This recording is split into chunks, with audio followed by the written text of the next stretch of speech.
ನಮಸ್ಕಾರ ಸ್ನೇಹಿತರೆ, ಇಂದು ನಾವು ಒಂದು ವಿಶೇಷ ಕತೆ ಹೇಳಬೇಕು ಅಂದ್ಕೊಂಡಿದ್ದೇವೆ. ಹಳ್ಳಿಯ ಹೊಲದಲ್ಲಿ ಮಣ್ಣಿನ ಪಾತ್ರೆಯಲ್ಲಿ ಶುರುವಾದ ಅಡುಗೆ ಹೇಗೆ ಇವತ್ತು ಕೋಟಿ ಜನರ ಹೃದಯಕ್ಕೆ ತಲುಪಿದೆ ಅನ್ನೋದನ್ನು ನೋಡೋಣ ಬನ್ನಿ. ಅದಕ್ಕೆ ಮುಂಚೆ ನೀವಿನ್ನೂ ನಮ್ಮ ಚಾನಲ್ಗೆ ಸಬ್ಸ್ಕ್ರೈಬ್ ಆಗಿಲ್ಲ ಅಂದರೆ ಈ ಕೂಡಲೇ ನಮ್ಮ ಚಾನಲ್ನ ಸಬ್ಸ್ಕ್ರೈಬ್ ಮಾಡ್ಕೊಳ್ಳಿ. ಹಾಗೆ ಪಕ್ಕದಲ್ಲೊಂದು ಬೆಲ್ ಐಕನ್ ಬರುತ್ತೆ, ಅದನ್ನು ಕೂಡ ಕ್ಲಿಕ್ ಮಾಡ್ಕೊಳ್ಳಿ.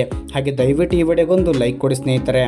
ಮೊದಲು 2016 ಮತ್ತು 2017 ಸಮಯದಲ್ಲಿ ಜನ ಫೋನ್ ಕ್ಯಾಮ್ರಾದಲ್ಲಿ ಹಳ್ಳಿಯ ಅಡುಗೆ ವಿಡಿಯೋ ಮಾಡ್ತಿದ್ರು. ಮಣ್ಣಿನ ಪಾತ್ರೆ, ಬೆಂಕಿ ಕಡ್ಡಿ, ಹೊಲದ ತರಕಾರಿ, ಅಷ್ಟು ಸಿಂಪಲ್ ಆದರೂ ಜನಮನ ಗೆದ್ದಿದ್ದರು. ಇವರ ಹೆಸರು ಪೆರಿಯ ತಂಬಿ ಅಂತ. ಇವರು 2018ರಲ್ಲಿ ತಮಿಳುನಾಡಿನ ಚಿಕ್ಕ ಹಳ್ಳಿಯಿಂದ ವಿಲೇಜ್ ಕುಕಿಂಗ್ ಚಾನಲ್ನ ಶುರು ಮಾಡ್ತಾರೆ. ತಾತ ಪೆರಿಯ ತಂಬಿ ಮತ್ತು ಅವರ ಮೊಮ್ಮಕ್ಕಳು ಸೇರಿಕೊಂಡು ದೊಡ್ಡ ಪ್ರಮಾಣದಲ್ಲಿ ಅಡುಗೆ ಮಾಡಿ ಅನಾಥಾಶ್ರಮಗಳಿಗೆ ಹಂಚೋಕೆ ಶುರು ಮಾಡ್ತಾರೆ. ಅದರಿಂದ ಜನ ಇವರು ಕೇವಲ ಅಡುಗೆ ಮಾಡ್ತಿಲ್ಲ, ಸೇವೆಯನ್ನು ಮಾಡ್ತಿದ್ದಾರೆ ಅಂತ ಇವರ ಮೇಲೆ ಅಭಿಮಾನ ಬೆಳೆಯಿತು. ನಂತರ ಕ್ಯಾಮರಾ ಗುಣಮಟ್ಟವನ್ನು ಹೆಚ್ಚಿಸೋಕೆ ಡ್ರೋನ್ ಶಾಟ್ ಹಾಕೋದು, ಮೈಕ್ ಬಳಸಿ ಧ್ವನಿ ಚೆನ್ನಾಗಿಸೋದು, ಹೀಗೆ ಹಂತ ಹಂತವಾಗಿ ಸುಧಾರಣೆ ಮಾಡ್ತಾರೆ. ಅಜ್ಜನ ಕತೆಗಳು, ಊರಿನ ನೆನಪುಗಳು, ಹಬ್ಬದ ವಿಶೇಷ ಊಟ ಎಲ್ಲವೂ ಸೇರಿ ಜನಮನ ಸೆಳೆಯಿತು. ಅವರ ಪ್ರಯತ್ನಕ್ಕೆ ಜನರಿಂದ ಬೆಂಬಲ ಸಿಕ್ಕಿತು.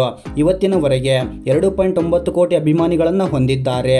ಕೊರೋನಾ ಸಮಯದಲ್ಲಿ ಸರ್ಕಾರದ ಪರಿಹಾರ ನಿಧಿಗೆ 10 ಲಕ್ಷ ದೇಣಿಗೆ ಕೊಟ್ಟವರು. ಒಮ್ಮೆ ರಾಹುಲ್ ಗಾಂಧಿ ಅವರ ಜೊತೆಗೆ ಸೇರಿ ಮಶ್ರೂಮ್ ಬಿರಿಯಾನಿ ಕೂಡ ಮಾಡಿ ವೈರಲ್ ಆದರು.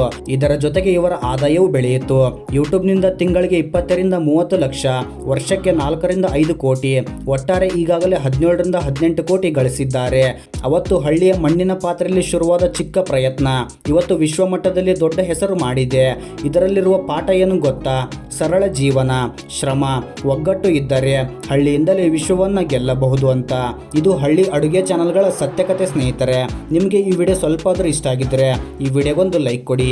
ಹಾಗೆ ಇದೇ ಥರದ ಹೆಚ್ಚಿನ ವಿಡಿಯೋಗಳಿಗಾಗಿ ನಮ್ಮ ಚಾನಲ್ನ ಸಬ್ಸ್ಕ್ರೈಬ್ ಮಾಡ್ಕೊಳ್ಳಿ. ಧನ್ಯವಾದಗಳು.